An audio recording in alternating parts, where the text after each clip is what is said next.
नाज़रीन, प्यूटन ने एक बार फिर कॉल की है नेतन्याहू को। बड़ी इंपॉर्टेंट कॉल है और बड़ा अनयूजुअल है, बड़ा रेयर है कि प्यूटन की जानिब से नेतन्याहू को कॉल की गई है। इसी दरमियान इसराइल के अंदर मजीद जो अपनी जान लेने के वाकयात है उसमें इजाफा हुआ है, नए केसेस जो है वो इसराइल में सामने आए हैं।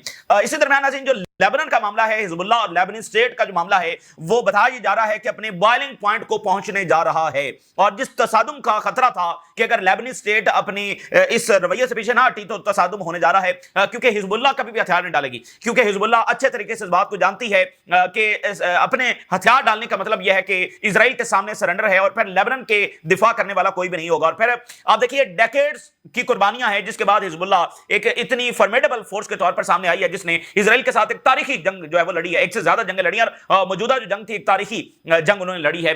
तो इसलिए इजराइल पूरा जोर लगा रहा है, अमेरिका पूरा जोर लगा रहा है, हिजबुल्लाह कभी भी हथियार नहीं डालेगी। लेबनान स्टेट के साथ मामला जब वो खराब होने की रिपोर्ट जब वो आ रही है। इसी दरमियान नाज़रीन, गजा के हवाले से डेंजरस खबर यह है कि अगले 48 घंटों में एक बड़ा फैसला वहां पर बताया जा रहा है और उसमें गजा को ऑक्यूपाई करने का जो डिसीजन है वो इजराइल की जानिब से लिया जा सकता है। और इजराइल जो है वो ताजा रिपोर्ट के मुताबिक वहां पर सिस्टमैटिकली डिस्ट्रॉय कर रहा है जो एविडेंस है वॉर क्राइम्स के, यानी जो बिल्डिंग्स तबाह हुई हैं उनका मलबा आगे पीछे कर रहा है ताकि वो पूरे जो निशानात हैं वो बाकायदा तौर पर जो है वो मिटाया जा सके। और टर्किश मीडिया ने एरियल फुटेज जारी गजा की कर दी है। मार्च में जब से ब्लॉकेड हुआ है तो वहां पर ज़ाहिर है कि कोई फुटेज सामने नहीं आई है। तो मार्च के बाद से लेकर आज तक ये पहली फुटेज है। और अभी जब एयर ड्रॉप का आगाज गजा में हुआ तो इजराइल ये पूरी कोशिश कर रहा था कि किसी जहाज से एरियल फुटेज है वो गजा की सामने ना आ सके, क्योंकि उससे जो स्केल ऑफ डिस्ट्रक्शन है वो सामने आ जाएगा। तो टर्किश मीडिया ने पहली ये एरियल फुटेज है वो जारी कर दी है जिसमें बड़े दिल दहला देने वाले मनाजर देखे जा सकते हैं और कोई एक घर नजर नहीं आ रहा कि जो बाकायदा सलामत बचा हो। इस सतह की डिस्ट्रक्शन, यानी इससे एक बार फिर यह बात साबित हो गई कि वो गजा को अनलिवेबल बना रहे हैं और सिस्टमेटिकली बना रहे हैं ताकि फलस्तीनी वहां पर रह ही ना सके। इस सतह की सिस्टमेटिक डिस्ट्रक्शन करना, तो ये मामला बड़ा भयानक है। और उस एरियल फुटेज को देखकर दिल दहल गया है और ये बात भी फिर साबित हो गई है कि अब मुस्तकबिल की जंगों को कोई रोक नहीं सकता है। और इजराइल जो है इस वक्त वेस्ट के अंदर नाज़रीन मैसिव कैंपेन कर रहा है डिनायल की कि कोई स्टारवेशन नहीं हो रही, कोई जेनोसाइड नहीं हो रही और हम तो जब वो एड अंदर दे रहे हैं और वहां पर वो कैंपेन चला रहे हैं कि ये तो फेक न्यूज है। यानी इजराइल वेस्ट में ये कैंपेन चला रहा है कि ये तो फेक न्यूज है कि गजा में स्टारवेशन है। तो एक ऐसे दुश्मन से पाला है पूरी दुनिया का, ऐसी ताकतों से पाला है जो ना सिर्फ बेरहम है बल्कि शातिर भी हैं, झूठे भी हैं, चालाक भी हैं, कमजर्फ भी हैं। चाइना का मीडिया ये रिपोर्ट कर रहा है कि चाइनीज फोर्सेज जो है वो फिलिपाइंस के खिलाफ हाई अलर्ट के ऊपर है और चाइना की वहां पर जंगी मशकें हो रही हैं। फिलिपाइंस के वो कह रहे हैं कि फिलिपाइन जो है वो गैर मुल्की ताकतों को अपने यहां उनकी मिलिटराइजेशन को बढ़ा रहा है। तो चाइना की फोर्सेज इस वक्त फिलिपाइन के हवाले से हाई अलर्ट हैं और ट्रंप ने कुछ देर पहले एक बार फिर इंडिया को थ्रेट किया है। यह मामला बड़ा इंपॉर्टेंट है। इंडिया अगर सरेंडर करता है, क्योंकि अमेरिका की सबसे बड़ी डिमांड इंडिया से यह है कि वो अमेरिकन वेपन खरीदें और रशिया से ऑयल खरीदना बंद करें, तो यह सरेंडर है जो इंडिया से जब डिमांड किया जा रहा है। अभी तक इंडिया इस पर राजी नहीं है, लेकिन ट्रंप मैक्सिमम प्रेशर जब वो इंडिया के ऊपर डाल रहे हैं, उनको थ्रेटन कर रहे हैं। इवन आप देखें ना कि ये जो पाकिस्तान की अचानक तारीफें शुरू हो गई है ना, तो इसकी एक डायमेंशन तो ये है कि पाकिस्तान को वो फुली चाइना के कैंप में जाने से रोकना चाहते हैं, लेकिन एक उसकी डायमेंशन ये भी है कि वो जरा इंडिया को जो है ना स्क्रू करने के लिए वो यहां पर उनकी मेहरबानियां जब वो अचानक से शुरू हो गई। हालांकि वो भूल गए थे, कई साल तक पाकिस्तान को भूले रहे हैं, अचानक एक बार फिर जब उनको पाकिस्तान जब याद आ गया। तो देखिए, इंडिया की एक नाज़रीन हिस्ट्री है।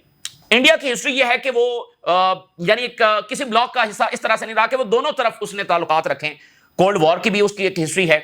तो इंडिया एक ऐसी ताकत रहा है कि जो दोनों तरफ ताल्लुकात रखता है। जैसे आप देखें उनके रशिया से भी ताल्लुकात हैं और वेस्ट से भी ताल्लुकात हैं, यूक्रेन जंग जारी है।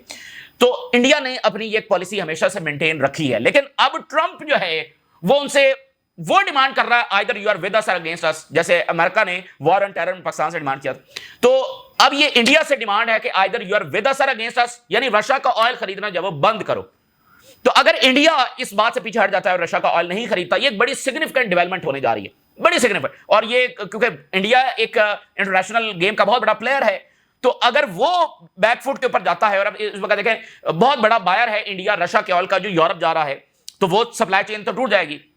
तो इसलिए ट्रंप भी इतना ज्यादा प्रेशर जब इंडिया को डाल रहा है। तो अगर इंडिया रेजिस्ट कर गया और उसने ट्रंप की बात ना मानी तो फिर क्या होगा? तो मामला बहुत ज्यादा कंप्लेक्स हो गए। इवन आप देखिए कि बाइडेन इंतजामिया ने भी ऐसा कोई प्रेशर इंडिया के ऊपर डाला नहीं है। ये तो ट्रंप, यानी तसादुम है ना, आप एक ऐसी चीज डिमांड कर रहे हैं जो तसादुम है। अच्छा, दूसरी बात इंपॉर्टेंट अगर आप नोट करें, जापान ने सरेंडर किया है अमेरिका के सामने, साउथ कोरिया ने सरेंडर किया है, ये यूरोपीय यूनियन ने किया है।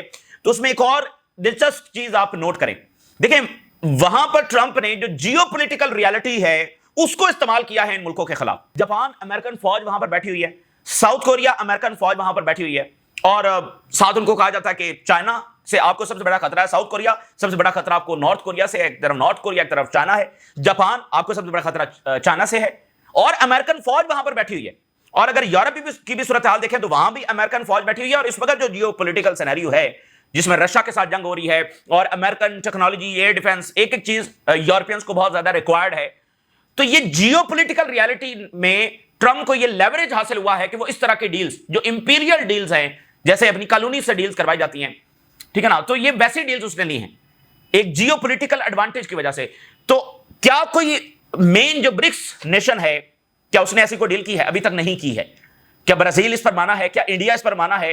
तो अभी तक कोई मुल्क नहीं माना है। तो इसलिए इस डील की बहुत ज्यादा अहमियत है कि इंडिया क्या मान जाता है, मानेगा तो बहुत बड़ा, ये इससे बहुत ज्यादा असरात आएंगे आलमी सियासत के अंदर, क्योंकि billions and billions of dollars का ऑयल वो रशिया से खरीद रहे हैं, जिससे रशिया की इकॉनमी चल रही है और ये ऑयल आगे यूरोप तक जा रहा है।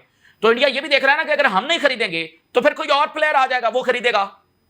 तो ये तो मामला बड़ा डेंजरस यहां पर हो रहा है। इंडिया देखते हैं कि क्या यहां पर फैसला करता है, लेकिन ट्रंप ने एक बार फिर जब वो इंडिया को धमकी लगा दी है। अच्छा, Netanyahu and Putin talk bye phone for second time in days, ये पांच दिन के अंदर दूसरी कॉल है। आपने इन सारे महीनों के अंदर ये नोट किया होगा, मेरे ख्याल से मैक्सिमम अगर कॉल्स हुई हैं तो टोटल मेरा ख्याल से 2 कॉल्स हुई हैं। एक कॉल हुई थी जब बशार अल-असद की गवर्नमेंट गिरी है, और शायद उससे पहले एक कॉल बीच में कहीं हुई हो, लेकिन यहां पर 5 दिनों में दूसरी कॉल। तो इसका मतलब पुतिन कॉल कर रहे हैं और नेतन्याहू को कर रहे हैं, तो समथिंग वेरी वेरी अनयूजुअल। मेरे हिसाब से यहां पर जो सबसे ज्यादा चीज डिस्कस हो रही है वो तो सीरिया डिस्कस हो रहा है मेरे ख्याल में।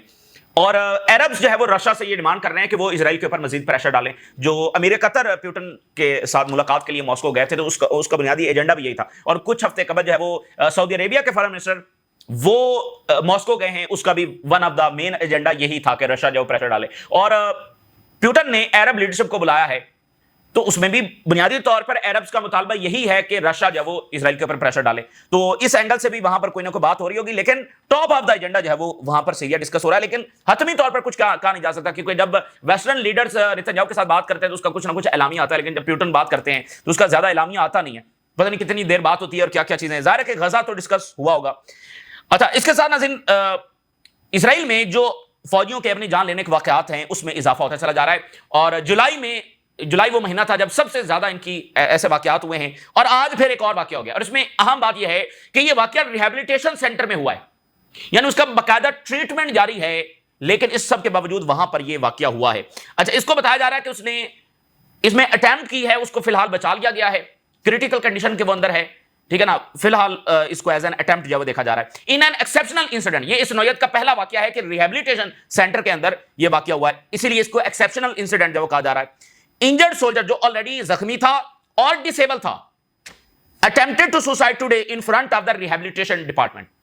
एक रिपोर्ट के मुताबिक उसने रिहैबिलिटेशन डिपार्टमेंट के बिल्कुल सामने, उसी में वो जेर इलाज था, उसके बाहर बिल्डिंग के बाहर आकर, मरकजी दरवाजे के बाहर आकर उसने ये किया।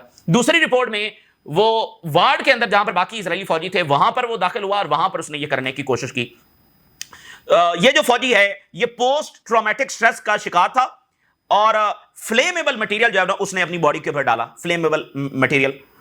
और injured soldiers with disability and suffering from post traumatic stress disorder attempted to storm the injured ward and poured a highly flammable substance on himself.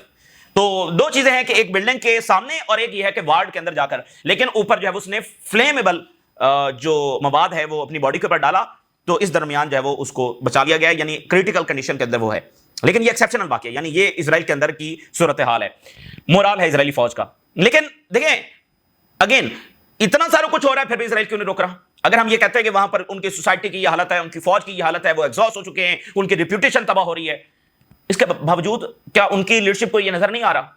फिर वो रुकने के लिए तैयार क्यों नहीं है? पहली बात तो पॉलिटिकल ज़ाहिर के एक मकसद नेतन्याहू का है अपने इक़्तिदार को प्रोलॉन्ग करने के लिए, लेकिन दूसरी इंपॉर्टेंट बात समझिए, इजराइल ने जेनोसाइड की है, दुनिया का सबसे खौफनाक तरीन अमल उसने किया है, यहां से रिवर्सल नहीं है। अब वो एक्सट्रीम वायलेंस के साथ ही सर्वाइव कर सकता है। اگر اس کے پاس کوئی آپشن ہے کہ وہ سب کو بس تباہ کرتا چلا جائے، تو اس کا آپشن جو وہ سمجھتا ہے کہ اس کے پاس اب کوئی آپشن ہے تو وہ ایکسٹریم وائلنس ہے. وائلنس تو ہمیشہ سے وہ کرتا رہا ہے، لیکن اب کوئی ڈپلومیٹکلی کو بات اس کے نزدیک جو ہے نا کوئی آپشن اس کے لیے بچا نہیں ہے. تو غزہ کو مکمل کرش کرنا، اس پر قبضہ کرنا، اس طرح ویسٹ بینک کو کرنا، شام میں، لیبنن میں، باقی جہاں پر وہ چاہتا ہے، اور ایران کو ڈسٹرائے کرنا، یہ سارا کچھ کر کے ہی وہ اپنی ہیجمنی ریسٹور کر سکتا ہے، اور اس کے ذریعے وہ اس کا سروائیول ممکن ہے. اور پھر ساتھ جو گریٹر اسرائیل کی آئیڈیالوجی ہے، وہ سمجھتے ہیں کہ جو کرنا ہے آج ہی کرنا ہے. اور میں آگے چل کر آپ کے سامنے رکھوں گا آج جو نتنیاہو نے اسٹیٹمنٹ جاری کی ہے، اس میں ٹیمپل کا ذکر ہے، ٹیمپل کا اس میں ذکر ہے. تو اگلے 48 گھنٹے ناظرین اس حوالے سے بڑے ڈینجرس بتائے جا رہے ہیں. ایک تو غزہ کے حوالے سے کوئی ڈیسیژن اسرائیل لینے جا رہا ہے، اور دوسرا جو لیبنن کے معاملات ہیں وہ بھی بوائلنگ پوائنٹ پر پہنچ گئے ہیں. یعنی جس تصادم کا خطرہ بتایا جا رہا تھا کہ لیبنی اسٹیٹ پیچھے ہٹنے کے لیے تیار نہیں تھے، اور حزب اللہ کیسے اس سینیریو میں وہ ہتھیار ڈال دے. جب اسرائیل نے ایک دن بھی سیز فائر کی پاسداری نہیں کی ہے، اور غزہ کی مثال اور ویسٹ بینک کی مثال اور سیریا کی مثال ہمارے سامنے ہے، جس میں سیریا کی نئی گورنمنٹ اسرائیل کو اپنا دوست کہہ رہی ہے، پھر بھی اس کو نہیں بخشا گیا، تو لیبنن کو کیسے بخشا جائے گا؟